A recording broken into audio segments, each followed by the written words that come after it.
Hoje nós estamos celebrando o segundo domingo da Páscoa. Estamos então vivendo o tempo pascal. E todos agora poderão perceber que ao longo desse tempo, todos os evangelhos irão narrar as aparições de Jesus. Para mostrar o quê? Jesus, aquele que foi crucificado, é o ressuscitado. E isso é muito importante, porque a comunidade dependia disso, para poder celebrar. E olha que bonito, então, nós vemos aqui, hoje podemos dizer que a liturgia gira em torno da comunidade. Na primeira leitura, nós vemos a comunidade reunida em torno dos apóstolos, e aqui no Evangelho, a comunidade dos apóstolos reunidos em torno de Jesus. E olha que bonito, São Lucas, ele faz um retrato da primeira comunidade cristã, e que nós deveríamos viver. Ele vai dizer: eram perseverantes em ouvir o ensinamento dos apóstolos, na comunhão fraterna, na fração do pão e nas orações. São Lucas estava dizendo aqui, eles eram perseverantes. O que é ser perseverante? É não desistir. Eles não desistiam, mesmo com perseguições, mesmo com dificuldades. Hoje em dia as pessoas, qualquer coisinha que acontece, qualquer dificuldade, já não persevera mais, já desaparece, não quer mais participar da igreja, Tudo fraco na fé. Os primeiros cristãos não. Eles sofriam perseguições, corriam risco de vida, corriam risco de morrer. E ali então eles eram mais perseverantes ainda. Ouviram os ensinamentos dos apóstolos, ou seja, eles eram perseverantes na catequese, ensinavam o povo, coisa que quase nós não fazemos, mas hoje nós precisamos de uma boa catequese. A catequese é sempre, não é só quando é criança, mas a catequese é na nossa vida de cristão. Nos ensinamentos dos apóstolos, na comunhão fraterna, ou seja, na prática da caridade, eles sempre estavam cuidando do outro, olhando as dificuldades, quem passava necessidade. Na fração do pão, o que é a fração do pão? É o modo deles dizerem a missa. A primeira missa que celebravam, eles chamavam de a fração do pão. Não existia a palavra missa. A palavra missa, ela foi aparecer lá para o século IV, V, Agora não, aqui, quando na Bíblia aparecer, principalmente no Novo Testamento, aparecer essa expressão, fração do pão, é a missa. Por que fração do pão? Eles cortavam o pão e repartiam. Era a primeira missa. Era mais simples o rito. Repartiam o pão, repartiam o vinho. E eles eram assíduos também nas orações. Estavam sempre ali rezando. Todos os domingos eles rezavam. E por que eu falo domingo? Porque sempre nos Atos dos Apóstolos vai dizer lá, várias vezes, no primeiro dia da semana. Que era o domingo, era o dia da ressurreição. Então eles começaram a se reunir, eles não reuniam mais no sábado. Depois da ressurreição, eles começaram a se reunir no domingo, que era o dia do Senhor. E a palavra domingo é isso mesmo, Se você pegar do latim, Dominus, que quer dizer dia do Senhor. Então as primeiras comunidades já começavam a se reunir no dia do Senhor. Todos estavam cheios de temor por causa dos numerosos prodígios e sinais que os apóstolos realizavam. Todos os que abraçavam a fé viviam unidos, colocavam tudo em comum, vendiam suas propriedades e seus bens e repartiam entre eles. Não havia necessitados entre eles. E diariamente frequentavam o templo, partiam pão em suas casas, eram unidos. E tudo isso era feito com alegria e simplicidade de coração. Esse é o começo da nossa igreja, Infelizmente, ela ao longo dos séculos, ela foi, né, passando aí por momentos de mudanças, e aí hoje é uma pena, né? Nós temos muitas dificuldades, nós temos muitos pecados dentro da igreja, muita coisa precisa ser modificada, muita coisa não está certa e precisa ser corrigida, né? Então nós precisamos também, como cristãos, aos poucos ir melhorando, não deixar as coisas degringolarem, né? Irem para o caminho torto. E nós precisamos nos espelhar aonde? Aqui, ó, no retrato da primeira comunidade. E sempre se fala, precisamos voltar às nossas origens. Quais são as nossas origens? Atos dos Apóstolos, capítulo 2. Então aqui a gente vê, a primeira comunidade, eles eram unidos em torno dos apóstolos. E aqui nesse evangelho que nós ouvimos, aqui está a comunidade dos apóstolos, e ali aparece Jesus. Então aqui São João, que escreveu esse trecho desse evangelho, ele queria mostrar a primeira comunidade dos apóstolos, que eram os futuros presbíteros, reunidos em torno de Jesus. E ele escreve esse evangelho, cada ponto, cada palavra, cada termo desse evangelho é um símbolo muito rico. Esse evangelho aqui, daria para a gente ficar aqui a noite inteira falando sobre ele. Ele começa assim, ao anoitecer daquele dia. O anoitecer do evangelho de São João é o momento do entardecer, a penumbra, é o momento então em que a natureza vai repousar, é o momento de começa a escuridão, né? É o começo das trevas, mas ao mesmo tempo iluminado pelo clarão da fé. E aí então vai dizer, ao anoitecer daquele dia, o primeiro da semana, olha aqui, né? Que dia que é o primeiro dia da semana? O domingo. Estando fechadas por medo dos judeus as portas do lugar onde os discípulos se encontravam, Jesus entrou. Estando fechadas as portas. O que significa isso? Os discípulos ainda estavam trancados em si mesmo. Eles estavam anestesiados, né? Eles estavam com o coração, eles estavam apavorados, na verdade. Estavam sem paz. Estavam com portas fechadas. Eles se reuniam, mas com medo. E ali mesmo com as portas fechadas, Jesus entra. O que João quis dizer com isso? Após a ressurreição não existem mais barreiras. Jesus entrou, pondo-se no meio deles. Olha aqui então, esse pôr-se no meio para João é muito importante. Jesus é o centro. É por isso que nas igrejas o altar ele é o centro, né? O altar é Jesus. Pondo-se no meio deles, disse. E qual que foi a primeira coisa que Jesus disse para os apóstolos após a ressurreição? A paz esteja com vocês. E se vocês perceberam nesse evangelho, ele fala 3 vezes. Essa paz é o shalom, né? Shalom para o judeu é uma palavra muito forte. Não é essa paz que a gente dá aqui na missa, não.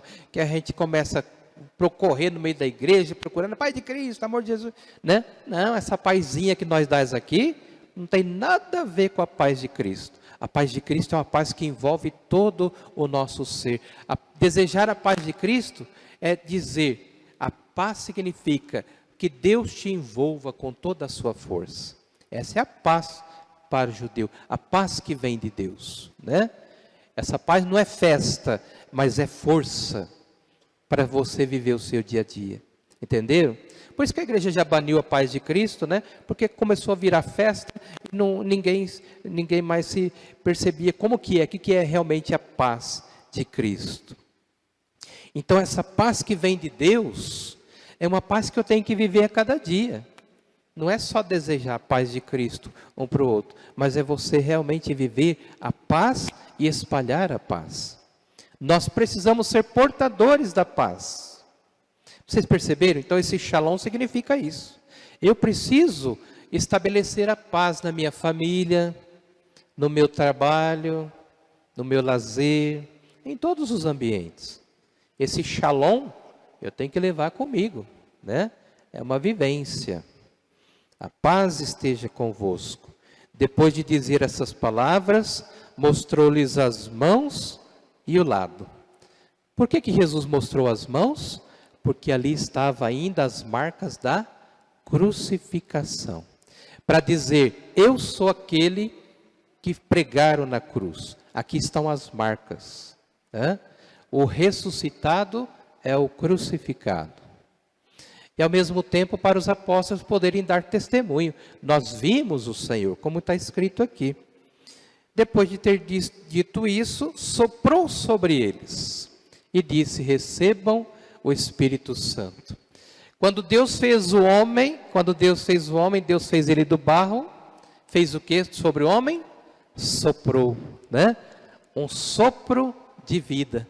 Esse sopro de Jesus também sobre os apóstolos, é um sopro, aquele mesmo sopro de Deus sobre Adão, é o sopro de Cristo sobre os apóstolos. Daqui agora vai formar a comunidade, aqui que nasce a igreja, do sopro de Jesus. Recebam o Espírito Santo, é Ele que vai animar vocês agora.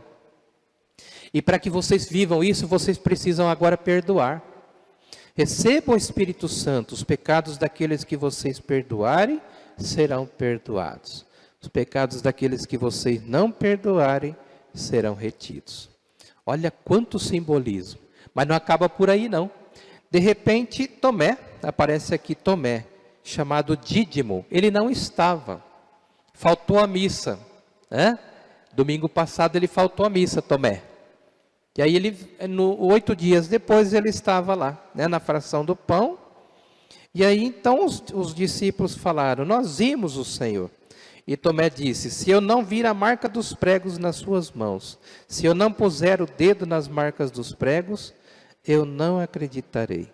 8 dias depois, olha lá, primeiro dia da semana, outra vez, estavam reunidos novamente. A igreja vê aqui que eles sempre estavam perseverantes, percebem? Então, sempre reunidos. Nós temos que ler nas entrelinhas as coisas, né? Eles estavam ali reunidos, novamente em casa, e Tomé estava com eles. Estando fechadas as portas, Jesus entrou, pôs-se no meio deles, novamente saudou com o shalom. E o que ele fez? Chegou em Tomé, Tomé, vem aqui, coloca seu dedo aqui na marca do prego, coloca a tua mão aqui do meu lado. Não sejas incrédulo, mas fiel. E o que Tomé disse? Meu Senhor e meu Deus. Essa é a profissão de fé de Tomé. Meu Senhor e meu Deus, e que nós precisamos também professá-la.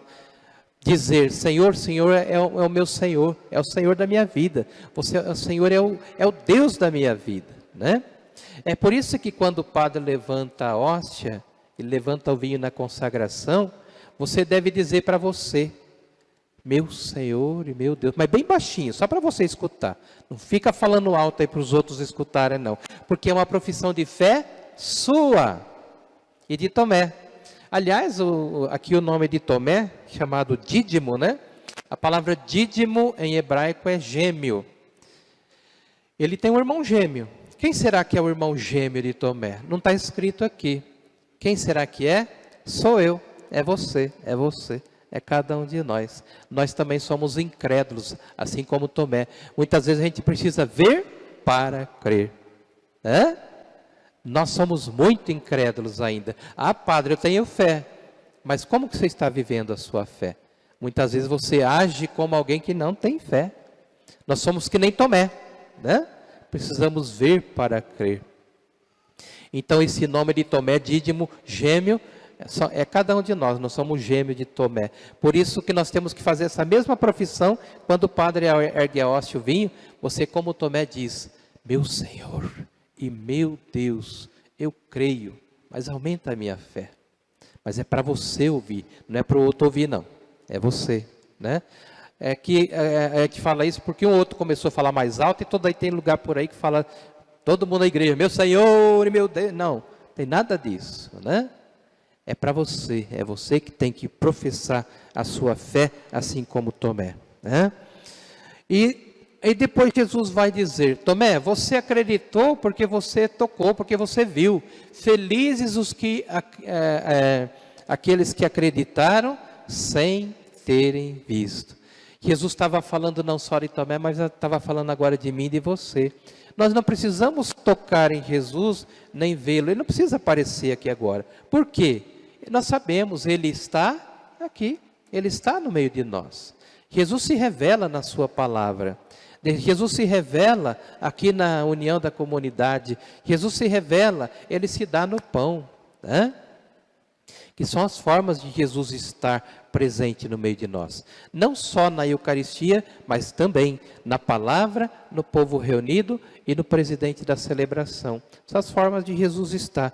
Bendito aqueles que acreditam sem terem visto. Então a liturgia de hoje nos faz alguns questionamentos. Primeiro, nossa comunidade deve ser um local do nosso encontro com o ressuscitado. Será que está sendo? Outra pergunta: na comunidade devemos ser unidos nas celebrações, perseverantes no estudo da palavra de Deus, na partilha dos nossos bens. Será que estamos sendo? Outra pergunta: na comunidade devemos viver a alegria, a fraternidade, o perdão, a paz que o Cristo veio trazer. Será que estamos vivendo isso? Ou ainda vivemos trancados num clima de medo? E uma última pergunta: na sua profissão de fé, Tomé proclamou: meu Senhor e meu Deus. Será que poderemos dizer isso na sinceridade do nosso coração? Então Jesus mostrou a sua infinita misericórdia para com Tomé. Ele mesmo sem acreditar, Jesus então mostra: Tomé, vem aqui, olha aqui, não sejas incrédulo, né? Então hoje nós celebramos, além da penitência, celebramos então a misericórdia de Deus. E essa festa ela foi instituída pelo Papa João Paulo II no dia 23 de maio do ano de 2000. E as leituras falam muito bem sobre a misericórdia, principalmente o Salmo e a segunda leitura, né? A segunda leitura, São Pedro vai dizer: bendito seja Deus, Pai de nosso Senhor Jesus Cristo, em sua grande misericórdia, pela ressurreição de Jesus, Ele nos fez nascer de novo. Na sua misericórdia, Ele nos faz nascer de novo. Ele vai de encontro às nossas misérias. Porque a palavra misericórdia, se você dividir ela no meio, é isso, né? É uma palavra ruim e uma palavra boa, né?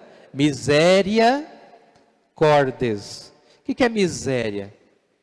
Quando você fala assim, você perde tudo, estou na miséria, né? Quer dizer, é uma coisa ruim. E cordes é uma palavra latina, quer dizer coração, né? Que é o coração de Deus.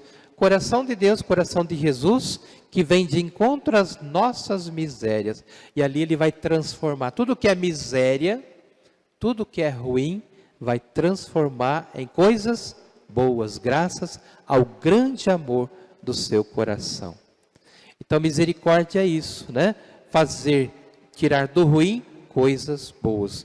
E aí o Salmo de hoje também vai nos falar: vamos dar graças ao Senhor, porque Ele é bom, porque eterna é a sua misericórdia. Vamos então rezar ao longo dessa semana, vivendo essa misericórdia do Senhor. Pega lá o Salmo 117, 118 na Bíblia, e vai rezando, né? Dai graças ao Senhor, porque Ele é bom, porque eterna é a sua misericórdia.